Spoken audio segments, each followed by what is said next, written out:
2022년 9월 25일 나누는 교회 주일 예배를 하나님께 드리겠습니다. 찬송가 30장, 새 찬송가 14장 하나님께 찬양 드리겠습니다.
사도신경으로 신앙 고백합니다. 전능하사 천지를 만드신 하나님 아버지를 내가 믿사오며 그 외아들 우리 주 예수 그리스도를 믿사오니 이는 성령으로 잉태하사 동정녀 마리아에게 나시고 본디오 빌라도에게 고난을 받으사 십자가에 못 박혀 죽으시고 장사한 지 사흘 만에 죽은 자 가운데서 다시 살아나시며 하늘에 오르사 전능하신 하나님 우편에 앉아 계시다가 저리로서 산자와 죽은 자를 심판하러 오시리라. 성령을 믿사오며 거룩한 공예와 성도가 서로 교통하는 것과 죄를 사하여 주시는 것과 몸이 다시 사는 것과 영원히 사는 것을 믿사옵나이다. 아멘. 예배를 위해서 기도하겠습니다. 하나님 아버지, 오늘 9월 25일 주일을 열어주시고 저에게 영광스러운 예배자로 하나님 앞에 서게 하시니 감사합니다. 9월을 마무리하는 마지막 주일을 맞으면서 여기까지 인도하여 주신 에베네셀의 하나님께 감사로 예배를 드립니다. 이 시간 저희의 예배가 성령과 진리로 드려지길 소원합니다. 저희의 예배를 받아 주십시오.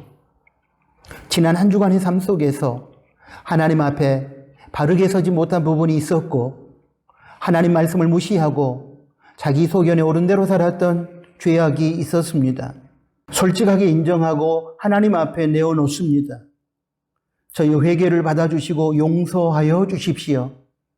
같은 죄악을 반복하지 않도록 저희 믿음을 강하게 하여 주시고 저희의 삶을 거룩하게 하여 주십시오. 하나님 아버지, 지난번 태풍과 폭우로 인해 아픔을 겪고 있는 이재민들에게 자비를 베풀어 주십시오. 하나님의 위로의 힘을 얻고 일어서게 하여 주십시오. 정부의 신속한 구호 활동이 제대로 순적하게 진행되게 하시고 국민들의 사랑의 손길이 이어지게 하여 주십시오. 그리고 계속하여 이어지고 있는 태풍을 비롯한 자연재해로부터 국민의 생명과 건강과 안전과 재산을 지켜주시기를 소원합니다. 저에게 찾아오는 고난의 상황 속에서 하나님의 뜻을 헤아릴 수 있는 지혜를 허락하여 주시고 특별히 국가를 이끌어가는 대통령과 정부와 각계각층의 리더들이 하나님의 보편적인 가치에 입각한 올바른 리더십을 발휘하게 하여 주십시오. 그리하여 하나님의 가치가 이 땅에서 실현되고 국민들이 사랑과 정의와 자유와 평화의 삶을 살아가게 하여 주십시오. 하나님 아버지, 저희 나누는 교회와 성도들의 삶을 하나님의 손에 부탁합니다. 변이 바이러스 확진으로부터 성도의 생명과 건강을 지켜주십시오. 영적 침체 자리에 있는 성도들이 영적 회복의 자리로 나올 수 있도록 도와주십시오. 신앙의 연륜이 길어질수록 하나님을 아는 지식이 깊어지게 하시고 더욱 성숙한 신앙으로 나아가게 하여 주십시오. 그리고 투병 중인 교우들에게는 치유의 은총을 베풀어 주시기를 소원합니다. 또한 성도의 가족들에게 찾아온 질병을 치료하여 주시며 치유의 과정을 통하여 저들이 하나님의 은혜를 경험할 뿐만 아니라 예수님을 믿고 구원의 길에 이르게 하여 주십시오. 새롭게 재편성된 나눔터 천국의 식탁과 재개된 새벽 기도회를 통해 은혜를 받고 생활 속에서 예수님의 향기를 드러내는 삶을 살게 하여 주십시오.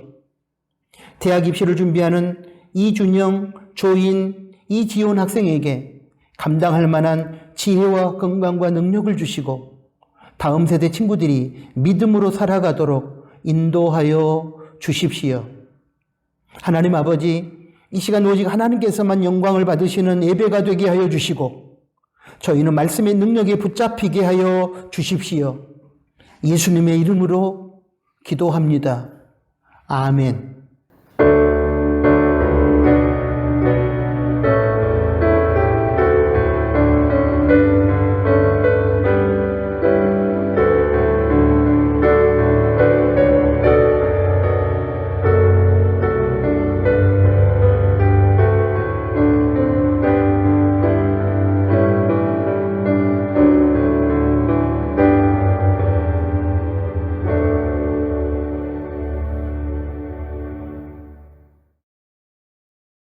하나님께 봉헌 드리겠습니다. 하나님은 우리 인생의 모든 것의 주인이시고 우리는 주인이신 하나님으로부터 부여받은 것들을 맡아 관리하는 청지기입니다. 하나님께서 우리에게 맡겨주신 것 중에는 물질도 포함됩니다.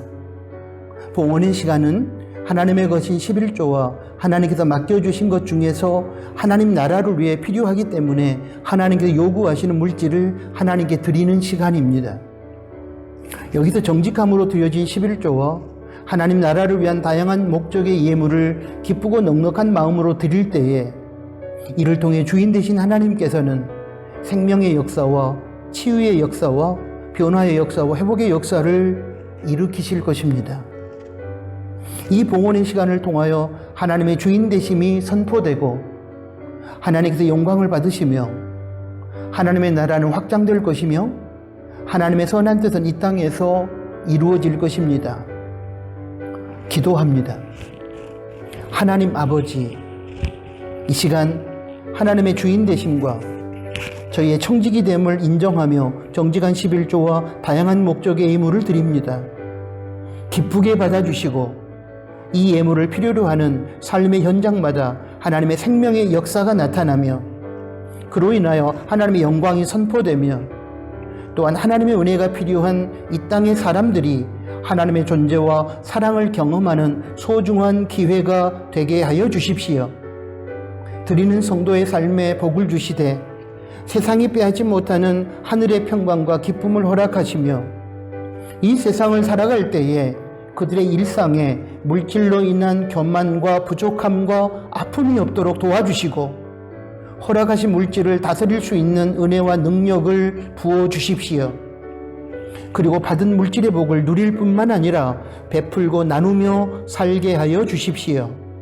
삶 속에서 매 순간 하나님의 은혜를 기억하며 감사로 예물을 드릴 때에 성도의 가정과 그들의 가족과 그들의 일터와 직장을 붙들어 주시고 날마다 천국을 누리며 감사하고 자족하며 살게 하여 주십시오. 예수님의 이름으로 축복하며 기도합니다. 아멘. 코이노니아 시간입니다. 함께 예배드린 교우들과 그리고 사랑하는 가족들과 혹시 혼자 비대면 예배를 드리신 분들은 자기 자신에게 인사하도록 하겠습니다. 샬롬, 주님의 평화가 우리 각자의 심령과 우리 공동체 안에 함께하기를 소원합니다. 감사합니다. 하나님 감사합니다. 함께 예배드리는 여러분, 사랑하는 가족 여러분, 고맙습니다. 사랑합니다. 주님 안에서 주님의 이름으로 사랑합니다. 오늘은 9월을 마무리하는 넷째 주일입니다. 남은 9월 시간 동안 믿음으로 살고 하나님께 영광을 돌리시기 바랍니다. 오늘 9월 25일 주일은 나누는 교회 설립 주일입니다. 올해로 우리가 30주년을 맞았는데 이번 교회 설립 주일에는 작은 이웃들, 특별히 폭우와 태풍으로 피해를 입은 이재민들을 위한 사랑의 헌금을 실시합니다. 성령의 감동이 있으신 교우들께서는 함께 동참해 주시기 바랍니다. 10월 예배 이혼과 목회 일정을 주보 로뎀나무와 홈페이지에 실었습니다. 참고하시기 바랍니다. 나눔터 대면 천국의 식탁을 9월 18일 주일 또는 주중부터 재개했습니다. 그 모임이 신앙 성숙의 기회가 될 수 있기를 바랍니다. 총회 세례교인 헌금을 실시합니다. 세례교인 1인당 7,000원입니다. 오늘 9월 25일 주일까지 참여해 주시기 바랍니다. 이번 주간 26일 월요일부터 30일 금요일까지 담임 목사 출타함으로 인하여 임직자들께서 새벽 기도회를 인도합니다. 27일 화요일에 지진함 권사, 28일 수요일에 허연숙 권사, 29일 목요일에 김현수 권사, 30일 금요일에 최영현 집사께서 새벽 기도를 인도합니다. 여러분이 많이 나오셔서 함께 기도해 주시기 바랍니다. 나누는 가족 성경 읽기 본문은 9월 18일 주일 현재 이사야 54장입니다. 읽고 묵상한 내용은 온라인 나눔터에서 나누시기 바랍니다. 러시아의 우크라이나를 향한 침략 전쟁이 속히 그치고 대한민국 정치가 올바른 방향으로 나아가며 어려운 경제가 회복될 수 있도록 그리고 태풍과 폭우로 고생하고 있는 이재민들이 용기를 가지고 일어날 수 있도록 기도해 주시면 고맙겠습니다. 다음 세대를 위한 기도는 영상 그림 자료를 보시고 기도해 주시되 특별히 2023년 대학 입시를 준비하고 있는 조인, 이준영, 이지원 학생을 위해서 계속 기도해 주시면 고맙겠습니다. 오늘 준비한 코인노니아는 여기까지입니다. 하나님의 말씀을 봉독합니다. 창세기 22장 1절부터 14절까지 말씀입니다. 그 일 후에 하나님이 아브라함을 시험하시려고 그를 부르시되 아브라함아 하시니 그가 가로되 내가 여기 있나이다. 여호와께서 가라사대 네 아들 네 사랑하는 독자 이삭을 데리고 모리아 땅으로 가서 내가 너에게 지시한 한 산 거기서 그를 번제로 드리라. 아브라함이 아침에 일찍이 일어나 나귀의 안장을 지우고 두 사환과 그 아들 이삭을 데리고 번제에 쓸 나무를 쪼개어 가지고 떠나 하나님의 자기에게 지시하는 곳으로 가더니 제3일에 아브라함이 눈을 들어 그곳을 멀리 바라본지라. 이 아브라함이 사환에게 이르되 너희는 나귀와 함께 여기서 기다리라. 내가 아이와 함께 저기 가서 경배하고 너희에게로 돌아오리라 하고 아브라함이 이에 번제 나무를 취하여 그 아들 이삭에게 지우고 자기는 불과 칼을 손에 들고 두 사람이 동행하더니 이삭이 그 아비 아브라함에게 말하여 가로되 내 아버지여 하니 그가 가로되 내 아들아 내가 여기 있노라. 이삭이 가로되 불과 나무는 있거니와 번제할 어린 양은 어디 있나이까. 아브라함이 가로되 아들아 번제할 어린 양은 하나님이 자기를 위하여 친히 준비하시리라 하고 두 사람이 함께 나아가서 하나님이 그에게 지시하신 곳에 이른지라. 이 아브라함이 그곳에 단을 쌓고 나무를 버려놓고 그 아들 이삭을 결박하여 단 나무 위에 놓고 손을 내밀어 칼을 잡고 그 아들을 잡으려 하더니 여호와의 사자가 하늘에서부터 그를 불러 가라사대 아브라함아 아브라함아 하시는지라. 아브라함이 가로되 내가 여기 있나이다 하매 사자가 가라사대 그 아이에게 너의 손을 대지 말라. 아무 일도 그에게 하지 말라. 네가 네 아들 너의 독자라도 내게 아끼지 아니하였으니 내가 이제야 네가 하나님을 경외하는 줄을 아노라. 아브라함이 눈을 들어 살펴본즉 한 수양이 뒤에 있는데 뿔이 수풀에 걸렸는지라. 아브라함이 가서 그 수양을 가져다가 아들을 대신하여 번제로 드렸더라. 아브라함이 그 땅 이름을 여호와 이레라 하였으므로 오늘까지 사람들이 이르기를 여호와의 산에서 준비되리라 하더라. 아멘. 방금 봉독한 말씀을 중심으로 오늘은 위기 상황이라는 제목하에 두 번째 시간 하나님께서 들려주시는 말씀을 받겠습니다.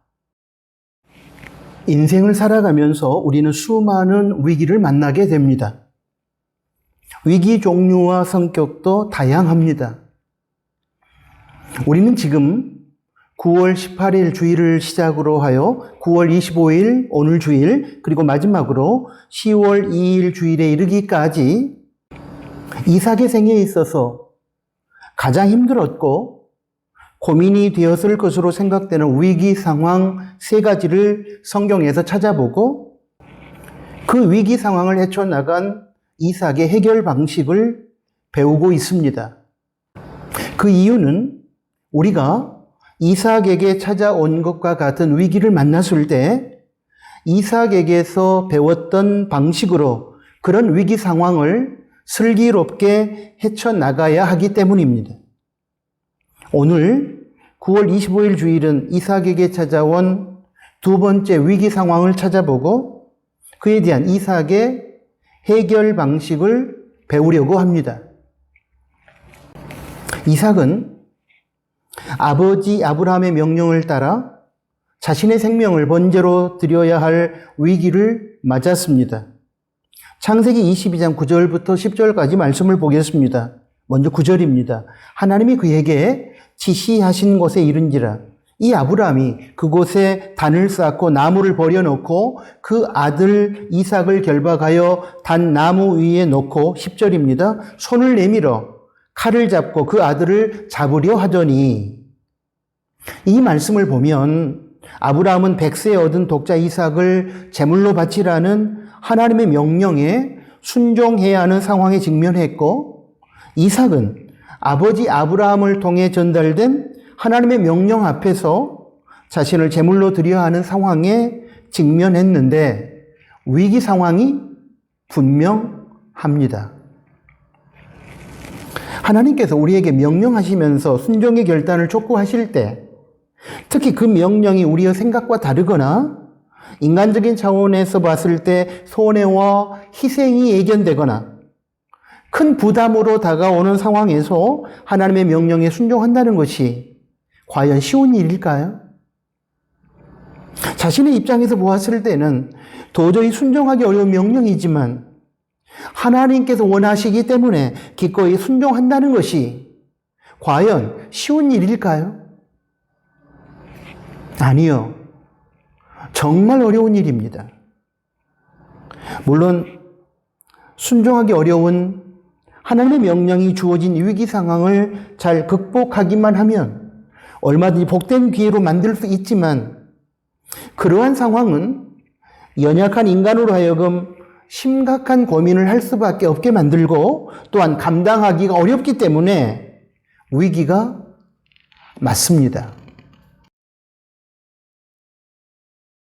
하나님께서는 아브라함의 믿음을 테스트하기 위하여 아이를 가질 수 없는 아브라함의 가정에 당신께서 은혜로 주신 독자요 적자인 이삭, 눈에 넣어도 아프지 않을 아들 이삭을 번제물로 바치라고 명령하셨습니다. 창세기 22장 2절 말씀입니다.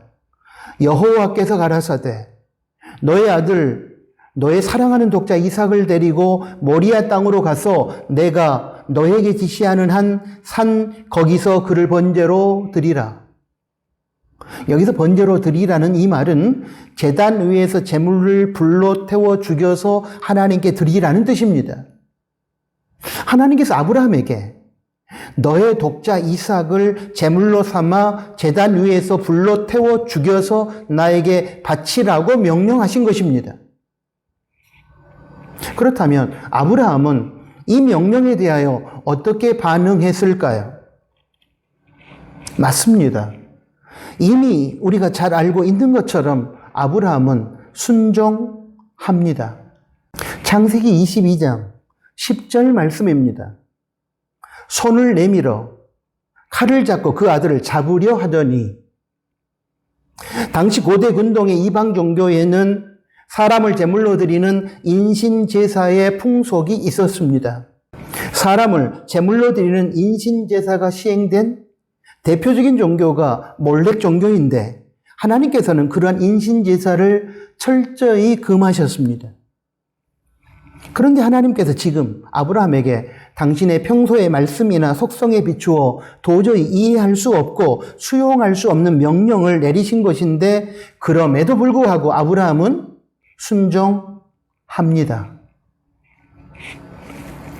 그 이유는 먼저 그 명령의 주체가 하나님이셨기 때문입니다. 다음으로는 히브리서 11장 19절에서 아브라함이 독자 이삭을 번제물로 바치라는 명령에 순종할 수 있었던 이유에 대하여 밝힌 것처럼 아브라함이 부활의 하나님을 믿었기 때문입니다. 히브리서 11장 19절 말씀을 잠깐 보겠습니다. 저가 하나님이 능히 죽은 자 가운데서 다시 살리실 줄로 생각한지라. 비유컨대 죽은 자 가운데서 도로 받은 것이니라. 무슨 뜻입니까? 아브라함은 하나님께서 하나님의 평소의 말씀과 속성에 비추어 이해할 수 없는 명령, 독자 이삭을 불로 태워 죽이는 번제물로 드리라고 명령했을 때 사람을 죽여서 제물로 받지 않으시는 하나님께서 그런 명령을 내리셨다면 분명히 다시 살리실 것이라고 생각을 하고 믿었다는 것이며 그리고 바로 그와 같은 일이 이루어졌는데 죽을 운명에 놓여있던 이삭이 살아있는 그대로 아브라함에게 되돌아왔다는 그런 뜻입니다. 사랑하는 교회 여러분, 그렇습니다. 아브라함은 하나님의 명령에 순종하여 독자 이삭을 번제물로 드리더라도 하나님의 평소 가르침과 속성에 비추어 사람을 죽여 제물로 받지 않으신 하나님께서 이삭을 다시 살려주실 것을 믿었고 그러한 부활신앙에 근거한 믿음으로 이삭을 번제물로 드린 것입니다. 그리고 이렇게 하나님의 믿음의 테스트에 통과한 아브라함에게 하나님은 이삭을 번제물로 받지 않고 대신에 미리 준비한 수양을 번제물로 받으셨습니다. 창세기 22장 12절부터 13절까지 말씀입니다. 보겠습니다. 12절입니다. 사자가 가라사대 그 아이에게 너의 손을 대지 말라. 아무 일도 그에게 하지 말라. 네가 네 아들 네 독자라도 나에게 아끼지 아니하였으니 내가 이제야 네가 하나님을 경외하는 줄을 아노라. 13절입니다. 아브라함이 눈을 들어 살펴본 즉 한 수양이 뒤에 있는데 뿔이 수풀에 걸렸는지라. 아브라함이 가서 그 수양을 가져다가 아들을 대신하여 번제물로 드렸더라. 아브라함은 백세에 얻은 아들 이삭을 번제물로 드리라는 하나님의 이해할 수 없는 명령 앞에서 주저하지 않고 순종함으로 드렸습니다. 참으로 대단한 믿음입니다. 아브라함의 이러한 순종의 믿음에 대하여 우리는 잘 알고 있고, 아브라함의 이러한 순종의 믿음에 대하여 우리는 놀라움을 금치 못합니다. 그런데 사랑하는 교회 여러분, 여기서 우리가 주목해야 할 또 하나의 위대한 믿음의 신뢰가 있음을 우리는 기억해야 합니다. 그것은 바로 아버지 아브라함의 명령 앞에서 기꺼이 자신의 생명을 번제물로 드림으로 순종한 이삭의 믿음입니다. 이삭은 아버지 아브라함과 함께 제사를 드리기 위하여 모리아 땅으로 가는 길에 한 가지 의문점이 생겼습니다. 그것은 번제를 드리기 위한 나무와 불과 칼은 다 준비되었는데 정작 재물이 없는 것입니다. 그래서 아버지께 물었지만 아버지 아브라함은 재물은 하나님께서 친히 준비하실 것이라고 하면서 대답해 주지 않았고, 그렇게 모리아 땅에 도착한 아브라함은 이삭을 묶어 모리아 산에서 제물로 번제단 위에 올려놓고 칼을 들어 죽이려고 했습니다. 창세기 22장 6절부터 10절까지 내용이 그 내용을 담고 있습니다. 그런데 놀라운 사실은 이삭이 이에 대하여 항의하거나 저항하지 않았다는 사실입니다. 사환들은 산 밑에 있었고 번제단이 있는 모리아 산에는 아브라함과 이삭 두 사람만 올라갔습니다. 창세기 22장 5절부터 6절까지 말씀을 보면 그렇게 기록되어 있습니다. 그러므로 젊은 이삭이 마음만 먹으면 연로한 아버지 아브라함을 뿌리치고 도망하거나 극렬하게 저항함으로 번제단 위에 오르지 않을 수도 있었으나 이삭은 그냥 순종함으로 아브라함에 의해 번제단 위에 제물로 누워졌습니다. 창세기 22장 9절의 말씀을 보겠습니다. 이에 아브라함이 그곳에 단을 쌓고 나무를 버려놓고 그 아들 이삭을 결박하여 단 나무 위에 놓고, 이것이 바로 이삭의 순종함이었습니다. 저는 여기서 아브라함의 순종의 믿음보다 이삭의 순종의 믿음이 더 대단하다고 개인적으로 생각합니다. 아브라함이 드리려 했던 제물은 아들의 생명인데, 그런데 이삭이 드려야 할 제물은 자신의 생명입니다. 개인의 생각에 따라서 다르긴 하겠지만 인간의 연약함과 자기중심적인 죄성을 고려할 때 저는 기본적으로 자신의 생명을 제물로 내어놓는 것이 더 힘들고 어렵다고 생각하기 때문입니다. 아들을 비롯한 가족의 생명도 소중하지만 보편적으로 자신의 생명을 더 소중하게 여기는 것이 죄성을 가진 일반인의 자연인의 성향이기 때문입니다.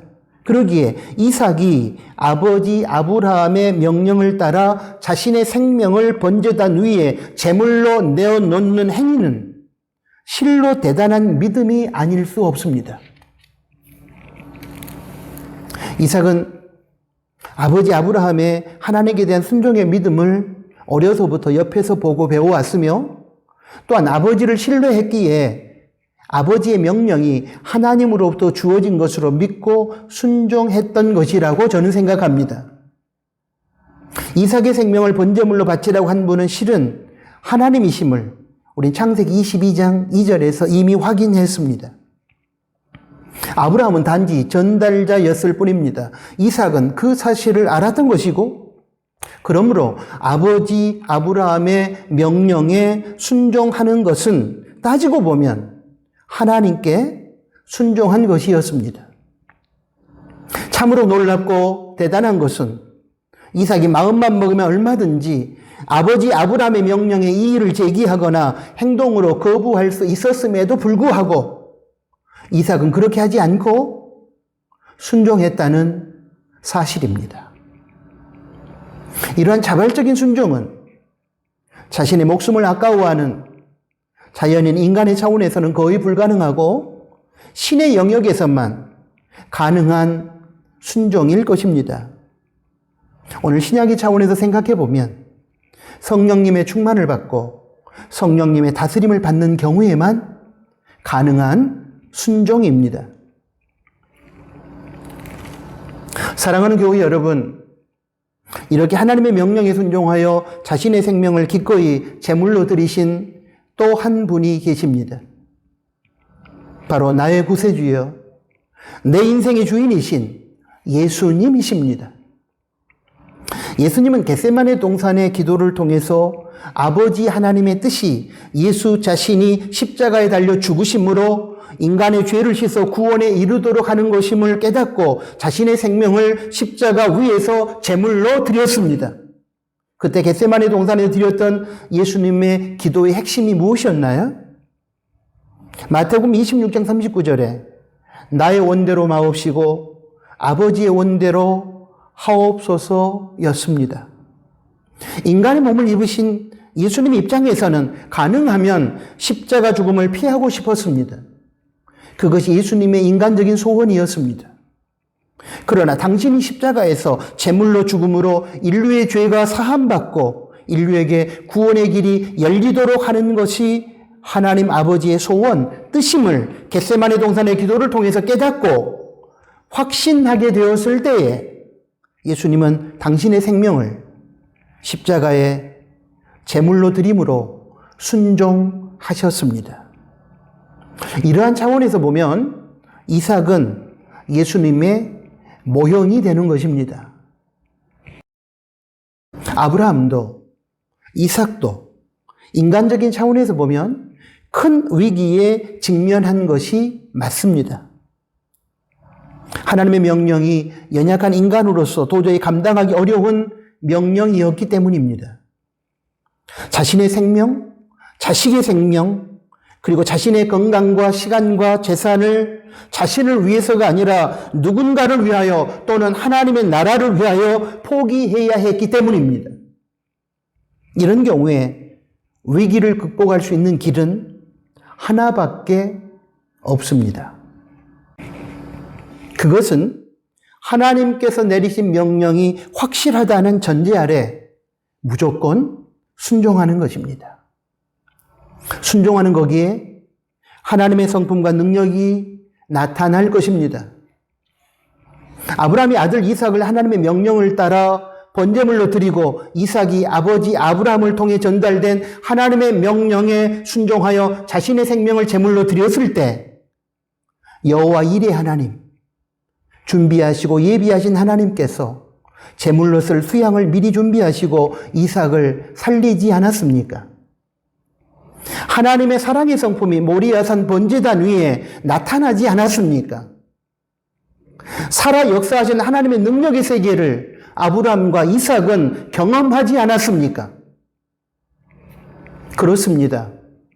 하나님의 명령이 부담스럽고 순종하면 망하고 죽을 것 같아서 불순종하고 싶을 때, 사랑하는 교회 여러분, 하나님의 명령이라는 사실 하나 붙들고 힘들겠지만 순종하시기 바랍니다. 그러면 분명히 인간의 위기가 하나님의 기회로 바뀔 것이고 하나님의 능력의 세계와 하나님의 사랑의 성품을 만나게 될 것입니다.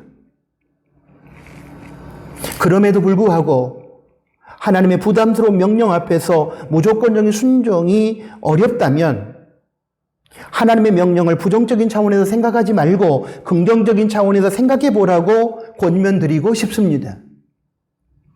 하나님의 부담스러운 명령은 자연인의 본성을 거스르는 경우가 많기 때문에 대체적으로 부정적으로 우리에게 받아들여지지만 순종함을 통해 우리의 믿음이 하나님께 인정받고 더욱 성숙한 믿음의 길로 나아가는 계기가 되며 하나님의 복과 능력의 세계를 경험하는 소중한 기회가 된다는 긍정적인 면이 있습니다. 이런 경우에 하나님의 명령은 대부분 하나님께서 우리의 믿음을 테스트하기 위한 목적에서 주어지는 것이고 이때 순종함으로 믿음의 테스트를 통과하게 되면 하나님의 복과 능력의 세계를 경험하게 되는 것입니다. 그렇기 때문에 하나님의 부담스러운 명령을 긍정적인 차원에서 생각하고 수용하여 기도하고 나아가면 순종이 가능할 것이라고 저는 생각합니다.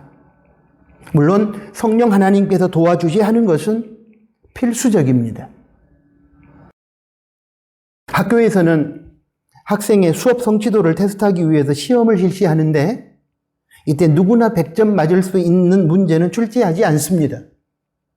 왜냐하면 그런 문제는 변별력이 없기 때문입니다. 하나님께서 우리 믿음을 테스트하기 위하여 출제하는 시험 문제도 마찬가지입니다. 누구나 쉽고 편안하게 순종할 수 있는 문제는 변별력이 없기 때문에 테스트 용도의 문제로는 하나님께서 출제하지 않습니다. 부담스럽고 불편하고 손해를 감수해야만 할 것 같고 망할 것 같은 생각이 드는 그런 어려운 문제를 출제합니다. 그래야만 변별력이 생겨서 우리 각자의 믿음의 진위와 수준을 하나님께서 평가할 수 있기 때문입니다. 이러한 믿음의 테스트를 통해서 하나님께서 우리 믿음의 진위와 수준을 평가하신 후에 순종함으로 그 테스트를 통과한 사람에게 믿음에 합당한 복을 주시고 더 큰 사명을 맡겨주시는 것입니다. 저를 비롯한 우리 크리스천들을 생각할 때 제 마음에 찾아온 안타까움이 하나 있습니다. 그것은 우리가 하나님의 부담스러운 명령이 주어진 위기 상황에서 순종이라고 하는 마지막 고비를 넘지 못하고 불순종으로 주저앉아 버린다는 것입니다. 그래서 믿음의 테스트를 통과함으로 주어지는 복된 세계를 보고 누리지 못할 뿐만 아니라 하나님의 살아계심과 능력의 나타남을 삶의 자리에서 경험할 수 있는 위대한 기회를 잃어버리게 된다는 것입니다. 그런데 이제는 순종함으로 그 마지막 고비를 넘어야 하지 않겠습니까? 그리함으로 하나님께서 약속하신 복의 세계와 살아계신 하나님의 능력의 세계를 경험할 수 있어야 하지 않겠습니까? 사랑하는 교회 여러분, 순종하기 어렵고 부담스러운 하나님의 명령이 주어진 위기의 때에 순종함으로 위기를 극복하고 하나님의 선한 기회를 붙잡으시기 바랍니다. 순종하기 어려운 하나님의 명령이 주어진 이 위기의 때에 순종의 길은 세상을 버리고 하나님을 따르는 길입니다. 육신의 생명을 뛰어넘어 영원한 생명을 만나는 길입니다. 하나를 버리고 열을 취하는 길입니다. 가짜를 버리고 진짜를 얻는 길입니다. 위기를 극복하고 하나님의 기회를 붙잡는 길입니다. 형식적인 신앙의 자리를 버리고 참되고 바른 신앙의 자리로 나아가는 길입니다. 그러므로 인간적인 차원에서 보면 위기 상황으로 여겨지는 하나님의 부담스러운 명령이지만 기꺼이 순종함으로 우리 인생이 승리의 노래를 부를 수 있었으면 좋겠습니다. 지금까지 우리가 살펴봤던 것처럼 이삭이 인생의 두 번째 위기를 극복할 수 있었던 비결은 순종에 있었습니다. 하나님께서 명령하시는 것이 마음에 부담이 되고 불편하게 느껴지고 순종할 경우에는 큰 손해를 보고 어쩌면 망하게 될지도 모른다는 생각이 들 때가 있습니다. 그런 경우는 이삭에게 뿐만 아니라 우리에게 있어서도 신앙적인 위기입니다. 하나님의 명령이기에 순종해야만 하는데 순종하면 망할 것 같고 순종하면 죽을 것 같고 순종하면 손해볼 것 같은 큰 부담이 찾아오기 때문에 인간적으로는 위기가 맞습니다. 다시 한번 말씀드리지만 하나님의 부담스러운 명령이 주어진 상황은 순종하기 싫어하는 자기중심적인 인간, 쉽고 편안한 길만을 걷기 원하는 인간의 입장에서 보면 위기라고 할 수 있습니다. 그러나 한편 하나님의 입장에서 보면 믿음의 테스트를 통해서 더 큰 복의 세계와 더 귀한 사명의 길로 성도를 이끌어 주시고자 하시는 하나님의 기회가 되는 것입니다. 그러므로 사랑하는 교회 여러분, 부담스러운 하나님의 명령이 하나님으로부터 주어진 것이 확실하다면 계산하거나 따지지 말고 무조건 순종하십시오.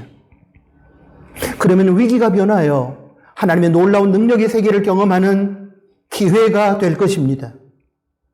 무조건 순종이 어려우시다면 하나님의 부담스러운 명령에 순종함으로 우리에게 주어지는 긍정적인 결과를 기대하면서 순종하시기 바랍니다.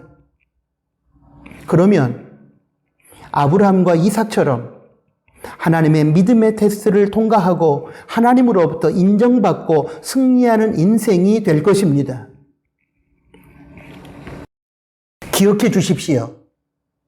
부담스러워 감당하기 어려운 하나님의 명령이 주어진 위기 상황에서는 다른 해결의 열쇠가 없습니다. 오직 순종하는 것밖에는 없습니다. 이러한 성경적인 방식으로 위기를 극복하면 우리는 위기의 끝에서 하나님의 기회를 붙잡게 될 것입니다. 사랑하는 우리 나누는 교회 가족 여러분, 하나님 명령에 대한 순종이라는 열쇠를 가지고 위기를 극복해가는 이삭과 같은 위기의 때에 빛나는 사람이 될 수 있기를 주님의 이름으로 축복합니다. 아멘.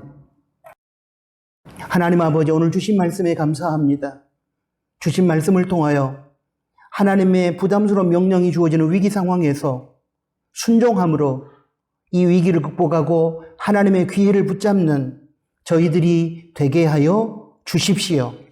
아버지 하나님, 부담스러운 명령이지만 하나님께서 말씀하신 것이므로 무조건 순종하는 저희가 되게 하시고, 그게 어렵다면 하나님께서 이 믿음의 테스트를 통하여 우리에게 주시고자 하시는 복된 세계의 결과를 기대하면서 하나님의 말씀에 순종함으로 위기 상황을 극복하고 승리하는 인생을 살게 하여 주십시오. 예수님의 이름으로 기도합니다. 아멘. 파송 찬양을 드립니다. 오늘 주신 말씀을 기억하면서 377장, 새 찬송가 449장 함께 찬양합니다.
기도하겠습니다.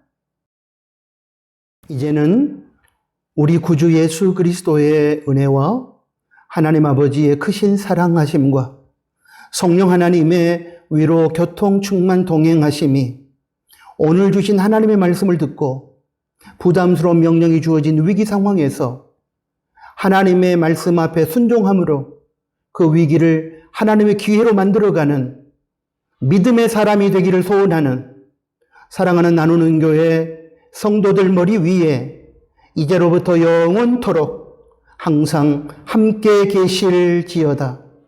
아멘.